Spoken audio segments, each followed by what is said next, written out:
this is Steve again with another of my sales tips videos. Today's topic is on prospecting for increased sales. Now the first part of the tip is this: just do it. Now there are lots of reasons why we don't do as much prospecting as we could, and I know that if I don't prospect today or this week, it won't harm me today or this week in terms of increasing my sales, but it will come back and bite me at some time in the future. That might be the next quarter or 3 or 4 months later after that. So there are 3 P's to watch out for. The first P being procrastination. I've met thousands of salespeople, many of whom will do anything rather than get involved in prospecting. So overcome the procrastination first, make it part of your weekly activity. The second P to watch out for is perfectionism, and this is the idea that we hold that we can't contact a prospect unless our script or our email is absolutely perfect for fear of rejection. Well, actually in many cases we should contact even before it's perfect and see what kind of response we get, and then we can refine it from there. The third P that gets in the way is paralysis by analysis. And this is predicated on the idea that we need to research a company or a prospect in some detail before we might contact them. Otherwise our credibility could be at risk if we didn't fully understand what was going on with that customer. Some research is useful, but if we spend all of our time researching, we're not spending any of our time actually speaking to prospects. So we need to make sure we have the right balance around our analysis and our research.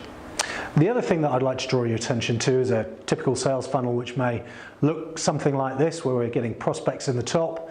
Those prospects turn into opportunities where we've had some form of contact and maybe some response, and those opportunities turn into customers, or they don't turn into customers. Now, what can happen quite often with this is we have an opportunity, we've had some form of positive response to our initial conversation, and we are then trying to follow up with that prospect to see if we can progress the opportunity. Unfortunately, sometimes prospects, as you know, don't respond in a timely fashion, so we follow up. We tell ourselves just one more time, this time they'll respond, and then we have another go. I call this the doom loop, and actually we can get trapped in here, speaking to an ever-decreasing number of prospects about a smaller number of opportunities. The best way to break out of here is to have a fit sales funnel, so we still have a good volume of prospects coming in at the top, but we qualify them more effectively. And the other piece that's really important is the velocity that we can move those prospects through that funnel to become customers or not.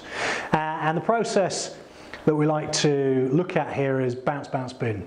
And this is really being strong about the amount of sales effort you're putting with prospects that haven't responded to you. If after 2 or 3 attempts at contact you're getting no response whatsoever, it's probably a message that this isn't going anywhere, certainly not at this time. So put it in a marketing bin, but start refocusing your sales efforts and your prospecting activity on getting some new prospects back into the top of that funnel. Now, with this prospecting time, it's important to invest that time in the areas that are going to give you the biggest return. Now, we know that cold calling has less than 5% chance of success, and therefore I'd guide you towards spending a bit more time on thinking about personalized messages that talk around issues and problems that a customer might be facing. Our chance of success goes up to around about 25%. And then the best of all is having warm referrals, and this is making sure that we've got customers or prospects or friends or family who are willing to refer us into other colleagues, other organisations, and our chance of success goes up to 70% when we do that. Now watch out for some future sales tips where I'll be helping you through a process that would improve your ability to write and script those personalised messages, and also to increase your referral engine. There's one final point I'd like you to leave you with, and that is, if you're not doing it today, then please make sure prospecting is a part of your weekly activity. If you'd like to chat about this subject some more, please contact me, steve@salestrong.co.uk. Thank you.